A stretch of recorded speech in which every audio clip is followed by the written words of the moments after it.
Hello folks, bit of car news for you today. We're starting off with Auto Express and then moving on to some stories from Autocar. London congestion charge prices to rise for all drivers and EVs must pay. Congestion charge will rise to £18 a year and EV drivers will now pay a reduced rate. Only reduced for electric cars, by the way, if you sign up to the auto pay scheme by the looks of it, and you then get a 25% discount. Although electric vans, bikes and HGVs will benefit from a larger 50% discount. This will reduce to 12.5% and 25% respectively from March 2030. TfL estimates that without this rising cost, as many as 2,000 additional vehicles will be driving during operating hours in the zone on an average weekday. And City Hall says this will encourage drivers into cleaner cars by charging them when they didn't used to charge them, and also reduce traffic in the city. Pothole prevention work up 15% as government tries to asphalt its way out of the roads crisis. Fairly self-explanatory stuff, I guess, but 15% more surface dressing was applied in 2025 than 2024. But even this is way down on 2012. I did a little video when they surface dressed my road out the front here, and it was a fairly shocking job that was done. They leave it for a couple of weeks and let the traffic drive over it and roll some of it away. And then they came over and sort of gave it a once over with a roller, I believe, and put something else on the top. But we ended up losing some of the potholes we did have, but gaining some new ones. And some of that new road surface eroded so quickly, you could actually see the existing or the previous surface underneath through the new stuff within 24 hours. And I dare say they won't come down here for another 10 or 20 years again. So it seems like they do this surface dressing, but they're sort of putting a sticking plaster on a leaking pipe. And you have to think it's possibly not the best way to spend the money. Maybe do the job properly and do it once. What are your thoughts? Let me know in the comments. New driving test wait times. Only learners can make bookings and the military have been called in. Yes. So if you're not aware, there have been massive waits for driving tests for new drivers. Some like 18 months in some cases. And you're finding people that living where I do on the south coast being offered a driving test in Edinburgh or something. It's just become daft. And that's largely because bots and almost touts have been involved in booking driving test spaces, so that when you go to book one yourself or through your driving instructor, they can only offer you one in a year's time or 18 months' time. But you can jump onto a website and pay 400 quid for one that's next week or next month. So things have all got a bit silly, much like the way tickets to gigs and things have got over the years. So Secretary of State for Transport has said that new legislation is coming in that will basically make it much more difficult for bots to book things. And it means only the learner driver themselves can book the test. And you can only change it, I believe, twice. So hopefully that should stop them being resold or certainly limit the amount of times that happens. But they've also brought in the military. So they've got 36 examiners from the MOD coming in, and they'll work at particularly stretched test centres that are sort of nearest to their base or home. And they say that these 36 MOD examiners will push through an extra 6,500 driving tests within a year. So hopefully things are easing up on the driving test front. Folks, just a very quick reminder to subscribe to the channel if you haven't already done so. Thanks. Used EV sales hit record high, but will government policy bring a return down to earth? More than 80,000 used EVs were sold in quarter 3 of 2025, the equivalent of 1 in 25 pre-owned cars sold overall. I did a video the other day about the pence per mile thing that's rumoured to be coming in the budget on EVs. Lots of people in the comments to that said, oh, I was thinking of getting one, I won't now. Or I've got one and I'm not going to get another one because of this, because they're sort of disgusted by it.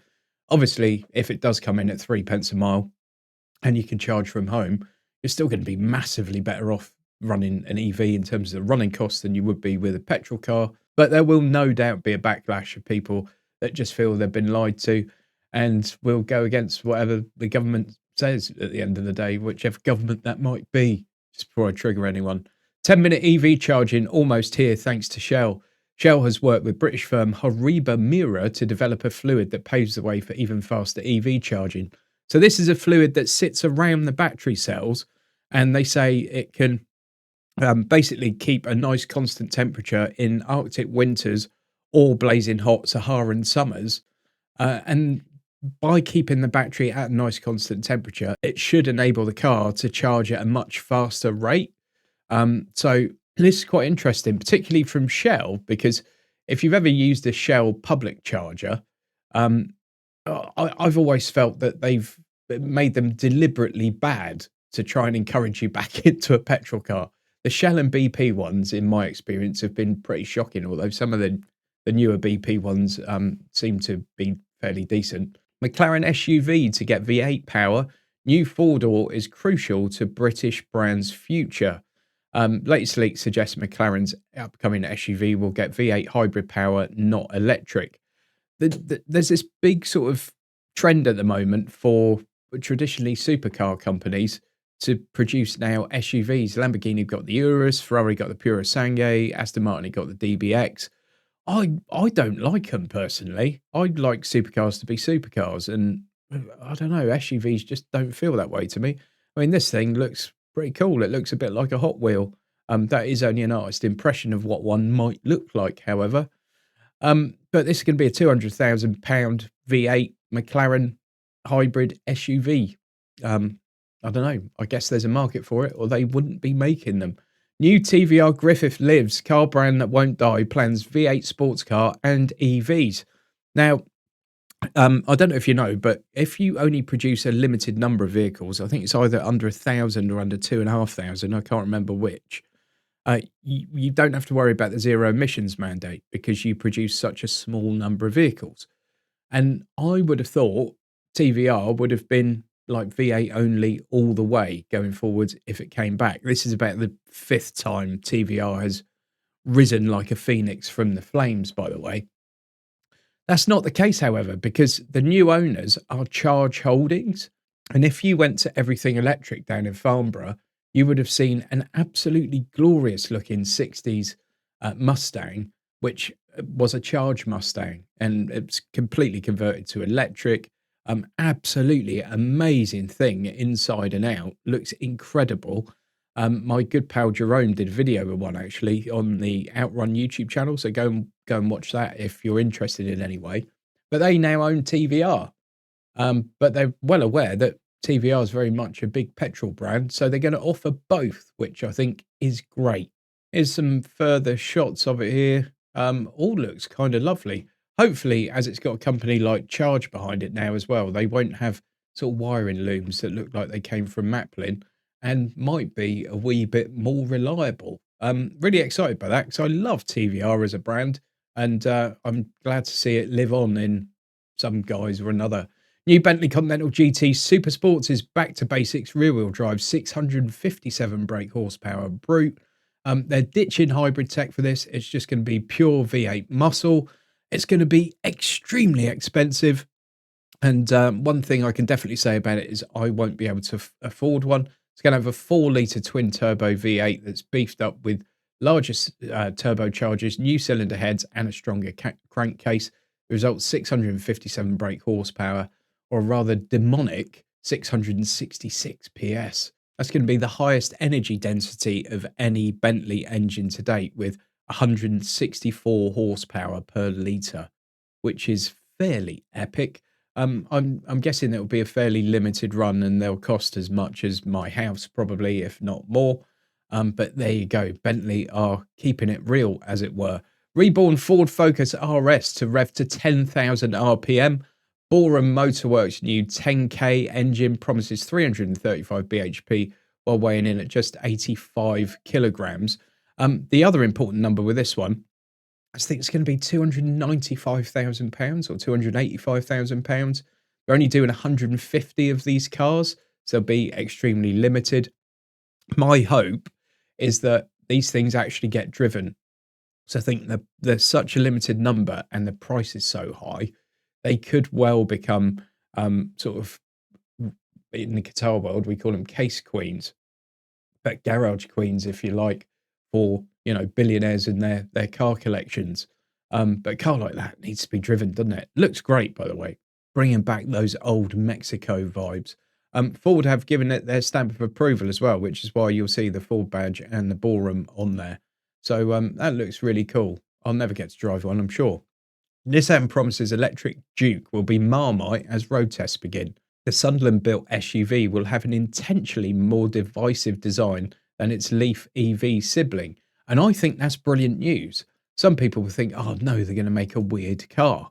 That's great. Like when the Duke first came out, it looked a bit weird. It was just like a bit of a one-off and quite a brave move, I guess.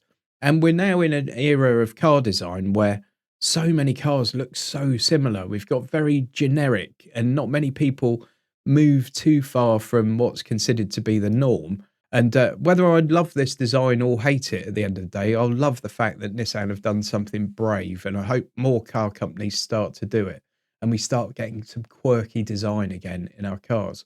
I mean, from that angle, it looks all a bit sort of butch and rah, which would be a departure for the Duke. But let's wait and see on that front. Not too many details about the car other than Nissan said a while ago that they hope this new electric Duke will cost the same as its ICE sibling, which would suggest about 21 grand. But we'll have to wait and see, won't we? The EV that lost just 8 miles of range after 107,000 miles. The German Automobile Club has taken this car. They've given it to loads of different drivers. They've often left it charged at 100%. They've charged it to 100% a lot. It's had a lot of rapid charging. And after 107,000 miles, it's lost 8 miles of range. And I think we're seeing more and more of these stories where you've got cars doing big mileage and not really being affected by it, which is all positive stuff. Chery pits the new iCar V27 against Defender and Land Cruiser. You'll see this is iCar, like C-A-U-R. I think they had a little bit of a legal dispute there, possibly from Apple, when it was just called an iCar. So that name is being changed. I saw one of these over in China in the flesh, and it looks amazing. I actually really like the V23, which is a small version of it. But the V27 looks equally impressive. It's got a 1.5 litre petrol engine, which is used to generate energy that then powers electric motors. And it's the electric motors that power the wheels. It's also got a 33 kilowatt hour battery. All the figures on this are CLTC cycle rather than WLTP. And CLTC is hopeful at best at times. But they're saying with a full battery and a full tank of petrol, you'll get 621 miles from it. And on all electric alone, they're saying 124 miles. Let's say if in reality that's 70 miles of all electric range, that's still very, very usable, isn't it? And you only have to glance at the car to know they're going after Land Rover Defender and particularly Toyota Land Cruiser customers. The one I saw in China had loads of aftermarket bits bolted on, much like you can with Defender and Land Cruiser. So they've certainly considered the market quite well. In China, these are 27 grand, but they're not going to be that if they come here. And there is some suggestion that they might come here. Obviously, they'll also have to go through homologation for the UK and for Europe. So they'll have to beef up safety standards and stuff. They have to go through Euro NCAP. There'll be import duties, VAT, all that sort of stuff. So I'd imagine that price to probably double by the time it gets here. But who knows? I certainly don't. New Ford of Europe boss faces grueling rebuild. Sales have halved since 2015, and now the Chinese are eating its lunch. They're basically saying here that Ford has lost out massively to companies like BYD and Motor JQ, and the new boss of Ford Europe really needs to step in with all guns blazing. I think Ford, like a lot of legacy manufacturers, the person at the top needs to put their head on the block a little bit and make some really bold, brave decisions. And for me, for Ford, they need to look at bringing their quality up, certainly the fit and finish of their interiors. They need to get rid of some of these problematic engines. They need to get the reliability back. And they probably need to drop the price. And they probably need to do all those things because when you look at BYD, Motor and JQ, they're doing all that. Certainly on the face of things. Obviously, they're all relatively new brands to the UK and we don't know how well they're going to age. But they're giving really good warranties. The stuff is quite tried and tested. It's been available in other markets for years. and they're giving you loads of spec, really nice fit and finish, and a great price. And I think that's why people are making the decisions they're making. And Ford need to remember that, as do many other legacy manufacturers. Citroen EC5 Aircross offers 421 miles of range for 33 grand. The full £3,750 government grant makes the electric C5 Aircross one of the longest range EVs at this price point. And that does seem like a bit of a bargain.